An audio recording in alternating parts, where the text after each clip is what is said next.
ಬಹಳ ಪವಿತ್ರವಾದಂತಹ ಮಾಸ ಇದು. ಈ ಒಂದು ತಿಂಗಳಲ್ಲಿ ಇಸ್ಲಾಂ ಧರ್ಮದಲ್ಲಿ ಹುಟ್ಟಿದಂತಹ ಎಲ್ಲರೂ ಕೂಡ ನಾವು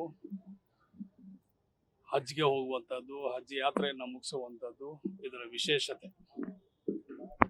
ಸಾಕಷ್ಟು ಜನ ಈ ತಿಂಗಳಲ್ಲಿ ಬಹಳಷ್ಟು ಬೇಡಿಕೆಗಳನ್ನ ಭಗವಂತನಲ್ಲಿ ಇಡ್ತಾರೆ, ಭಗವಂತನ ಮನೆಗೆ ಹೋಗ್ತಾರೆ, ಭಗವಂತನ ಮನೆಗೆ ಹೋಗಿ ಭಗವಂತನ ದರ್ಶನ ಮಾಡುವಂಥದ್ದು, ಮಕ್ಕಾ ಮತ್ತೆ ಮದೀನಾ ಹೋಗಿ ಬರುವಂಥದ್ದು ವಿಶೇಷತೆ.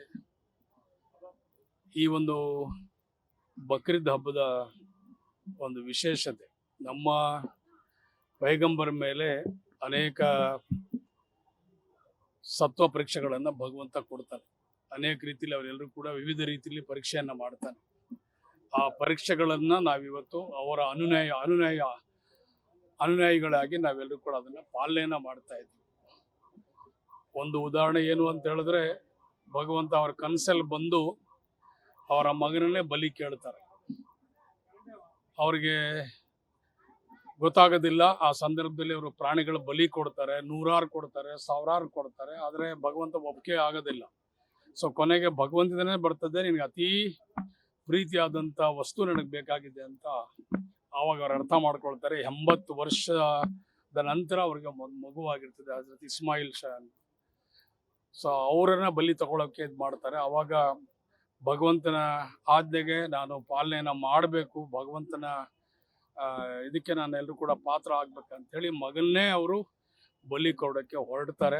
ಆ ಬಲಿ ಕೊಡೋ ಸಂದರ್ಭದಲ್ಲಿ ಭಗವಂತ ಸ್ವರ್ಗದಿಂದ ಒಂದು ಒಳ್ಳೆ ಟಗರನ್ನ ಕೊಟ್ಟು ಆ ಒಂದು ಸಂಸ್ಕಾರವನ್ನು ಮಾಡ್ತಾರೆ ಅವತ್ತು. ಸೊ ಅದೇ ಪದ್ಧತಿಯನ್ನ ನಾವೆಲ್ಲರೂ ಕೂಡ ಇವತ್ತು ಅವರ ಪೈಗಂಬರ್ಗಳ ಅನುಯಾಯಿಗಳಾಗಿ ನಾವಿವತ್ತು ಪಾಲನೆಯನ್ನ ಮಾಡಿ ನಾವು ಭಗವಂತನಿಗೆ ಎಲ್ಲ ರೀತಿಯಲ್ಲೂ ಕೂಡ ಅವನ ಪರೀಕ್ಷೆಗೆ ಸಿದ್ಧವಾಗಿದ್ದೀವಿ. ಯಾವ ತ್ಯಾಗಕ್ಕೂ ಕೂಡ ನಾವೆಲ್ಲರೂ ಕೂಡ ಸಿದ್ಧವಾಗಿದ್ದೆ ಅಂತ ಹೇಳೋದಕ್ಕೇನೆ ಈ ಬಕ್ರೀದ್ ಹಬ್ಬ. ಈ ಬಾರಿ ಹಬ್ಬ ನಿಮ್ಗೆ ಬಹಳ ವಿಶೇಷ, ಸ್ಪೆಷಲ್ ಅಂತ ಅನ್ಸುತ್ತೆ.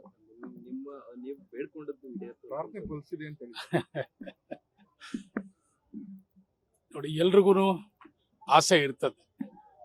ಸೊ ನನ್ನ ಆಸೆ ಅಭಿಲಾಷೆ ನಂದೊಬ್ಬಂದೇ ಅಲ್ಲ, ಲಕ್ಷಾಂತರ ಕಾರ್ಯಕರ್ತರು, ಮುಖಂಡರುಗಳದ್ದು, ಕಾರ್ಯಕರ್ತರು ಒಂದು ಅಭಿಲಾಷೆ ಇತ್ತು.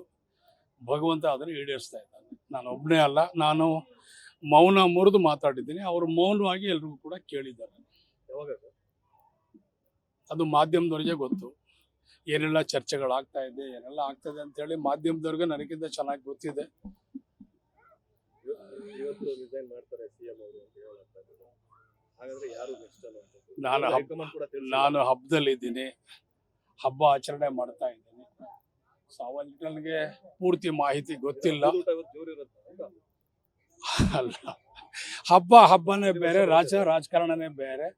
ನಾನು ಯಾಕೆ ಹಬ್ಬದಲ್ಲಿ ರಾಜಕಾರಣ ಬೆರೆಸ್ಲಿ? ನಾನು ಇವತ್ತು ಹಬ್ಬ ಮಾಡ್ತಾ ಇದ್ದೀನಿ. ನಾವೆಲ್ಲರೂ ಕೂಡ ರಾಜಕಾರಣ ಬರ್ತದೆ, ರಾಜಕಾರಣ ಹೋಗ್ತದೆ, ರಾಜಕಾರಣದ ಇದೇನಿಲ್ಲ. ನಮ್ಮ ನಾಯಕರಿಗೆ ಒಂದು ಅವಕಾಶ ಸಿಗ್ತಾ ಇದೆಯಾ ಅಂತ ಹೇಳಿ ನಾನು ಭಗವಂತನಿಗೆ ನಾನು ಮಾತಾಡೋದು ಸರ್. ನಾಯಕರ ಜೊತೆ ಫೋನ್ ಮಾಡಿದ್ರು ಸರ್? ನಾನು ಯಾರಿಗೂ ಮಾತಾಡಲಿಲ್ಲ. ಈ ಮಧ್ಯೆ ಸರ್ ಕೆಲವೊಂದಿಷ್ಟು ಸಚಿವರು ಶಾಸಕರು ಟ್ರೈ ಮಾಡ್ತಾರೆ, ಪರಮೇಶ್ವರ್ ಹೆಸರನ್ನ ಮುನ್ನೆಲೆಗೆ ತರ್ತಾ ಇದ್ದಾರೆ ಸರ್. ಅವರು ನಮ್ಮ ನಾಯಕರೇ ಅಲ್ವಾ? ಅವರು ನಮ್ಮ ನಾಯಕರನ್ನೇ, ಅವರು ಹಿರಿಯರನ್ನೇ, ಕೇಳೋದ್ರಲ್ಲಿ ಏನು ತಪ್ಪೇನಿದೆ? ಅವರು ನಮ್ಮ ನಾಯಕರನ್ನೇ, ಅವರು KPC ಅಧ್ಯಕ್ಷರಾಗಿದ್ದು, ಕೇಳೋದ್ರಲ್ಲಿ ಏನು ತಪ್ಪೇ ಇದ್ದೀನಿ? ಸಿದ್ದರಾಮಯ್ಯ ಅವ್ರ ಸ್ಥಾನ ಯಾರು ತುಂಬ್ತಾರೆ ಅನ್ನೋದು ನೋಡಿ, ನಮ್ಮ ಆಸೆ, ನಮ್ಮ ಅಭಿಲಾಷೆ, ನಮ್ಮ ಜಿಲ್ಲೆಯವರು, ನಮ್ಮ ನಾಯಕರಾದಂಥ DK ಶಿವಕುಮಾರ್ ಅವರ ಸ್ಥಾನವನ್ನು ತುಂಬಬೇಕು ಅಂತ ಹೇಳಿ ನಮ್ಮ ಅಭಿಲಾಷೆ. ಅಂದ್ರೆ ಸರ್, DK ಶಿವಕುಮಾರ್ಗೆ ಪಟ್ಟ ಕಟ್ಟಬೇಕು ಅನ್ನೋ ಸಂದರ್ಭದಲ್ಲಿ ಬೇರೆ ಹೆಸರುಗಳ ಮುನ್ನೆಲೆಗೆ ತರುವಂತದ್ದು ಸರ್. ಕಾಂಗ್ರೆಸ್ ಪಕ್ಷದಲ್ಲಿ ಅನೇಕ ಜನ ಹಿರಿಕರಿದ್ದಾರೆ, ಅದರಲ್ಲಿ ಕೇಳೋದ್ರಲ್ಲಿ ಏನು ತಪ್ಪಿದೆ? ಕೇಳಲಿ. ಸಾಕಷ್ಟು ಜನ ನಾಯಕರಿದ್ದಾರೆ, ಮುಖಂಡರುಗಳಿದ್ದಾರೆ, ಕೇಳೋದ್ರಲ್ಲಿ ಏನು ತಪ್ಪಿಲ್ಲ. ಎಲ್ಲೂ ಕೂಡ DK ಶಿವಕುಮಾರ್ ಆಗಲಿ, ಸುರೇಶ್ ಆಗಲಿ ಎಲ್ಲೂ ಕೂಡ ಏನು ಹೇಳ್ತಾ ಇಲ್ಲ ಫೈನಲ್ ಆಗಿ. ಮಾಹಿತಿ ಇರುತ್ತೆ ಸರ್, ಹಾಗಾಗಿ ಅದೇ ದೊಡ್ಡ ಗುಣ ಅಲ್ವಾ? ಯಾವಾಗ ಸರ್ ಅದೇ ದೊಡ್ಡ ಗುಣ. ಯಾವಾಗ ಆಗುತ್ತೆ ಸರ್? ಯಾವತ್ತು ಸರ್? ಅತಿ ಶೀಘ್ರದಲ್ಲಿ. ಕಳೆದ ದಿನ ಸರ್ ನಿಮ್ಮ ಕ್ಷೇತ್ರದಲ್ಲಿ ಮೊದಲನೇದಾಗಿ ಸಂಭ್ರಮಾಚರಣೆ ಮಾಡಿದ್ದಾರೆ, ನಿಮ್ಮ ಕಾರ್ಯಕರ್ತರು ಮಾಡಿದ್ದಾರೆ. ಅದರಲ್ಲಿ ನಿಮಗೆ ಸೂಚನೆ ಇತ್ತ? ನಾನು ಮೊದಲಿಂದ ಅವ್ರ ಪರವಾಗಿದ್ದೀನಿ, ಇವತ್ತು ಪರವಾಗಿದ್ದೀನಿ, ಮುಂದಕ್ಕೂ ಅವ್ರ ಪರವಾಗಿದ್ದೀನಿ. ಯಾಕಂದ್ರೆ ರಾಮನಗರದಿಂದನೇ ಪ್ರಾರಂಭ ಆಗಿದೆ DK ಶಿವಕುಮಾರ್ ಅವರಿಗೆ ಇದರಲ್ಲಿ ಇಕ್ಬಾಲ್ ಅವರು ಏನಾದ್ರು ಈ ಜಿಲ್ಲೆ ಮಗ ಅಲ್ವೇನ್ರಿ, ಅವ್ರ ಈ ಜಿಲ್ಲೆ ಮಗ.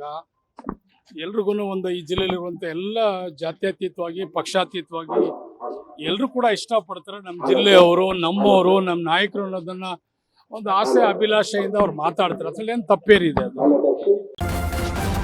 ನ್ಯೂಸ್ ಫಸ್ಟ್ ನಿರ್ಭೀತಿಯಿಂದ ನಿಮ್ಮ ಪರವಾಗಿ.